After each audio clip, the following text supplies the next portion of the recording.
नमस्कार. सर्वांना मकर संक्रांतीच्या हार्दिक शुभेच्छा. तिळगुळ घ्या आणि गोड गोड बोला.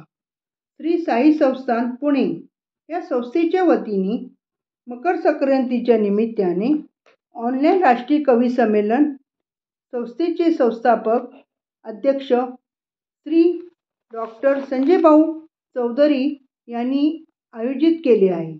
यामध्ये मी सौ श्यामल अविनाश कामत पलावा डोंबिवली येथून सहभाग घेत आहे.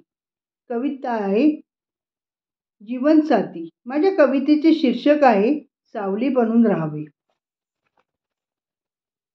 सावली बनून राहावं, प्रेमात न्हावं एकमेकांच्या. साथ तुझी मला मिळावी कायमची, सदैव जन्मोजन्मीची अशीच. नाते आपले आहे सुंदर छान, मिळतो मान एकमेकांना. सुखदुःखात असावी आपली साथ, संकटावर मात करूया. मुलाबाळांना संस्काराची सावली देऊया. आयुष्य घडवूया सुंदर असे. सावली असावी प्रेमाची, मायेची, स्नेहाची, माणसातील माणुसकीची जीवनात. धन्यवाद.